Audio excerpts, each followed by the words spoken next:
네, 오늘은 창세기 39장 7절부터 18절까지 말씀입니다. 창세기 39장 7절부터 18절까지 말씀입니다. 제가 현대인의 성경으로 읽도록 하겠습니다. 어느 날 그 주인의 아내가 요셉에게 눈짓하며 함께 잠자리를 들자고 하였다. 그러나 요셉은 거절하며 이렇게 말하였다. 주인이 집안의 모든 것을 나에게 맡기고 아무것도 간섭하는 일이 없으니 이 집에는 나만한 고난을 가진 사람이 없습니다. 주인은 나에게 아무것도 금하지 않았지만 당신만은 금하셨습니다. 이것은 당신이 그의 아내이기 때문입니다. 그런데 내가 어떻게 감히 이런 악한 짓을 하여 하나님께 범죄할 수 있겠습니까? 그녀는 날마다 요셉에게 치근거렸지만 요셉은 거절하며 그녀와 잠자리를 같이 하지도 않고 그녀와 함께 있지도 않았다. 그러던 어느 날 요셉이 자기 업무를 수행하려고 그 집에 들어갔는데 그때 그 집 종들은 거기에 하나도 없었다. 그러자 그 여자가 요셉의 옷을 붙들고 나와 함께 잠자리에 들자 하였다. 그러나 요셉은 자기 옷을 그 여자의 손에 버려둔 채 뿌리치고 밖으로 뛰쳐나갔다. 그 여자는 요셉이 옷을 자기 손에 버려둔 채 밖으로 달아나는 것을 보고 집안의 종들을 불러 말하였다. 이것 좀 보아라. 주인이 데리고 온 이 히브리 사람이 우리를 희롱하였다. 그가 나를 겁탈하려고 내 방에 들어왔으나 내가 소리를 지르자 그의 옷을 내 곁에 벗어둔 채 달아나고 말았다. 그 여자는 요셉의 옷을 보관하고 있다가 주인이 집에 돌아왔을 때 그에게 이렇게 말하였다. 당신이 데리고 온 히브리 종이 나를 희롱하려고 내 방으로 들어왔으나 내가 소리를 지르자 자기 옷을 내 곁에 벗어두고 달아났습니다. 아멘. 네, 오늘은 창세기 39장 7절부터 18절까지 말씀입니다. 요셉이 보디발의 집에 가서 처음에 도련님으로 아무것도 하지 못하고 지나였지만 10몇 년의 시간 동안 성실하게 그리고 열심히 자기 의지와 상관없이 정말 힘들게 열심히 일하고 실력을 쌓았습니다. 그리고 이제 보디발의 집에서 아무도 보디발에게 이렇게 저렇게 말하지 아니하고 요셉이 보디발의 집에 수없이 많은 이방 땅의 최고의 기술자들이 최고의 사람들이 종으로 붙잡혀와 그 집에 함께 여러 가지 일을 하며 살아갈 때 요셉만이 그들을 지휘하고 그들을 이렇게 저렇게 움직이는데 명령하는데 아무도 그에게 간섭을 하지 않게 되어졌습니다. 요셉이 가장 높은 사람, 마스터가 된 것입니다. 이러자 보디발의 부인의 아내가 요셉에게 눈독을 들이기 시작합니다. 그리고 요셉에게 같이 잠자리에 들자고 자꾸 요셉을 유혹합니다. 그러나 요셉은 절대로 그 유혹에 넘어가지 않습니다. 시편 39편에 보면 다윗이 광야에서 600명의 사람들과 훈련받는 장면이 나옵니다. 그때 다윗이 선포를 합니다. 나는 여호와 하나님이 양치기인 나를 높은 자리에 올리셨다. 나를 들어 세우셨다. 그리고 지금 내 옆에 당신들 각각의 젊은 사자와 같이 각각의 분야에서 가장 뛰어난 사람들이 내게 왔다. 나는 당신들의 이야기를 듣고 당신들에게 기회를 주었을 때 당신들은 젊은 사자와 같이 곧잘 승전보를 보내오곤 했다. 각각 그들의 일에서 성공하였다. 누가 감히 대응할 사람도 없을 정도로 뛰어나게 그 일을 잘했다. 그러나 가뭄이 오며 같은 사자가 덤비는 것이 아니고 토끼가 덤비는 게 아니고 곰이 덤비는 게 아니고 멧돼지가 덤비는 게 아니고 그들도 어찌할 수 없는 가뭄이 오게 되어지면 젊은 사자도 굶어 죽더라. 그런데 놀라운 것은 여호와를 경외하는 자는 결코 여호와께서 그 어떤 재앙이 온다 할지라도, 그 어떤 일이 벌어진다 할지라도 그를 결코 낮추시는 법이 없더라. 내가 그것을 깨달았다. 그러니 너희도 나와 같이 여호와 하나님의 손에 붙들려 결코 넘어지지 않고 결코 쓰러지지 않고 여호와 하나님이 존귀케 되는 자로 여겨지려면 이제부터 내 말을 잘 들어라. 그리고 쭉 이야기를 합니다. 그때 가장 중요한 것이 선을 행하라, 율법을 지켜라, 하나님의 율법을 너희들 마음에 새기고 정직하게 행하라. 이것이 가장 중요한 대목으로 꾸준히 이야기합니다. 꼭 어른이 명심보감 보는 듯합니다. 그럼에도 불구하고 하나님의 훈련 과정에서, 하나님이 그들을 훈련시키는 과정에서 가장 중요한 것이 무엇인가 하면 바로 선을 행하는 것입니다.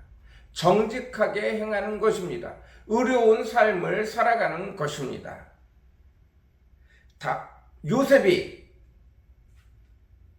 종으로 사로잡혀 갔어요. 많은 사람들이 그를 가르칩니다. 많은 사람들이 이게 맞다 저게 맞다 말합니다. 그러나 그 와중에서도 요셉이 그 선배, 그를 가르치는 종들, 각각의 분야에서 최고의 기술을 가진 그들이 요셉을 가르칠 그때에도 배울 때는 때때로 불법을 배우기도 하고 때때로 얍삽하게 목적이, 과정을 이기는 방법들을 분명히 배웠을 것입니다.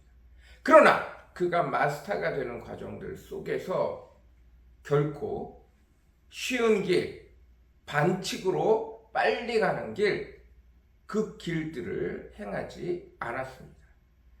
오늘 본문이 그것을 정확히 보여주고 있습니다. 그 남편 보디발은 집에 잘 들어오지도 않아요. 그리고 그 집안에 이제 가장 높은 사람은 부인이 맞습니다. 그 부인하고 짝짝꿍하고 남편만 속이면 편안하게 살 수 있어요. 그런데 일체 그 일들을 행하지 않습니다. 첫째, 하나님이 보고 계시다는 것입니다. 9절, 이 집에서 나만한 고난을 가진 사람이 없습니다. 주인은 나에게 아무것도 금하지 않았지만 당신만은 금하셨습니다. 이것은 당신이 그의 아내이기 때문입니다. 그런데 내가 어떻게 감히 이런 악한 짓을 하여 하나님께 범죄할 수 있겠습니까? 그 힘들고 어려운 상황 속에서도 하나님이 보고 계신 것을 결코 잊지 않았습니다. 두 번째, 주인이 자기에게 베푼 것을 알고 그를 배반하지 않았습니다. 이렇게 선을 행하고 과정이 목적을 이기지 않고 목적만 제대로 이루어지면 과정이야 선이든 악이든 상관없다. 목적을 이루는 것이 더 중요하다. 이런 생각이 아니라 과정부터 목적까지 오로지 정직하게 선을 행하며 의를 따라서 행한다는 것입니다. 하나님의 나라는 의가 존재하는 곳입니다. 하나님은 악을 행하지 않으세요. 사람들이야 목적을 향해서 목적만 제대로 가면 된다고 생각하고 중간중간에 이건 필요악이야 라고 말하면서 행하지만 하나님은 그 부분을 인정하지 않으세요.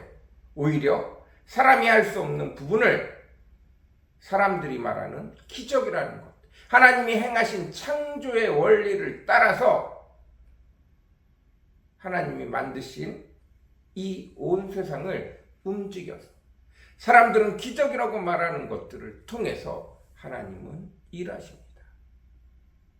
이것을 그의 힘든 종살이 과정 속에서 하나님이 실력을 키워가는 과정 속에서 끊임없이 반복하였던 것입니다.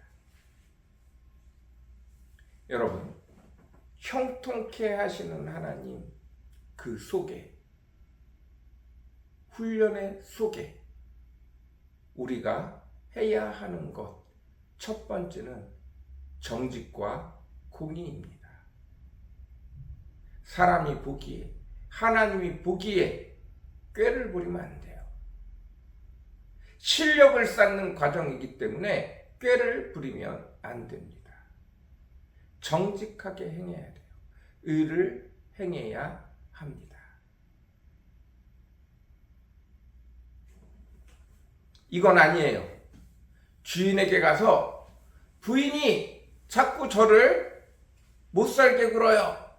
제게 자꾸 추파를 던집니다. 그 부인이 다른 누군가에도 바람을 펴요.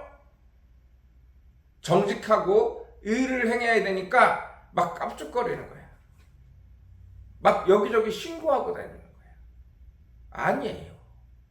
그게 아니라 여러분 다니는 회사에서 여러분이 행하는 이미 수없이 많은, 여러분보다 훨씬 많은 사람들이 문화를 다 가지고 있고 정착하고 있는데 내가 하나님의 백성이라고 가고 어린 요셉처럼 여기저기 고자질하고 다니고 이러라는 게 아니에요. 내가 그 악에, 내가 그 불필요한 모습들에 물들지 말라는 거예요. 피할 수 있으면 피하셔야 되고, 내가 하나님의 백성이 가서 깨부수겠다 이런 생각하지 마시고 훈련 기간 동안 물들지 말라는 거예요. 나도 모르게 그 일에 끼어들 수 있어요. 내가 원한 게 아니라 나 이걸 시켜서 했는데 그게 잘못된 방향으로 가는 길 중에 있던 것들이 있을 수 있어요. 피할 수 있으면 피하셔야 됩니다. 지금도 요셉도 피하는 모습이 보입니다. 가서 싸워서 이기라는 게 아니에요. 무너뜨리라는 게 아니에요. 그것은 여러분이 하나님이 원하는 자리에 갔을 때 충분히 무너뜨릴 수 있고 충분히 싸워서 이길 수 있습니다. 그러나 그것을 배워가는 과정 속에서 악에게 물들지 말라는 거예요. 내가 정직히 한다고 내 힘대로 다 되어지지 않아요. 절대로. 그러나 피할 수 있는 대로 피하고 의를 세울 수 있는 대로 세우고 정직할 수 있는 대로 정직해야 된다는 내용입니다. 여러분, 이것을 기억하십시오. 이 은혜가 저와 여러분에게 가득하기를 원합니다. 하나님이 보고 계세요. 사람들이 보고 있습니다. 그 가운데서 정직하게 실력을 쌓으시길 원합니다. 이게 하나님의 훈련을 받는 자가 가져야 되는 첫 번째 태도입니다. 하나님의 훈련 안에서 하나님의 훈련을 기꺼이 끝내고 다음 단계로 하나님 앞에 쓰임받는 종으로 나아가기 위한 하나님의 훈련의 도구입니다. 그 도구의 첫 번째가 정직과 공의입니다. 늘 정직하게 의를 따라 행하기 위해서 애쓸 수 있는 자, 악에게 물들지 않는 것, 잘못된 방법에 물들지 않는 것, 이것이 중요합니다. 우리 같이 기도하겠습니다. 사랑과 은혜가 풍성하시고 거룩하신 아버지 하나님 감사합니다. 요셉은 어쩌면 요셉 혼자 자기 스스로를 바라볼 때는 불합리하고 부조리하고 어떻게 하나님이 나에게 이럴 수 있는가 라고 생각하지만 그 훈련을 하나님의 형통하심과 더불어 아버지 정직하게 악에게 물들지 않고 하나님이 늘 보고 계시고 사람들이 늘 나를 보고 있다는 것들을 인식하면서 아버지 그 훈련을 쌓아왔습니다. 오랜 시간 그 훈련을 쌓아왔습니다. 하나님, 우리도 하나님의 훈련 안에 들어가 있을 때 하나님이 보고 있음을 늘 기억하게 허락하시고, 하나님이 힘들게 기술자를 붙여서 나를 가르칠 때 도망가지 말고, 못한다 하지 말고 정직하게 악에게 물들지 않고 잘못된 방법에 물들지 않고 끝까지 그 훈련을 마쳐낼 수 있는, 인내로서 그 훈련을 마쳐낼 수 있는 저희들 되어지게 도와주옵소서. 주님 축복하여 주옵소서. 주님 은혜 베풀어 주시옵소서. 감사합니다. 예수님의 이름으로 간절히 기도드렸습니다. 아멘.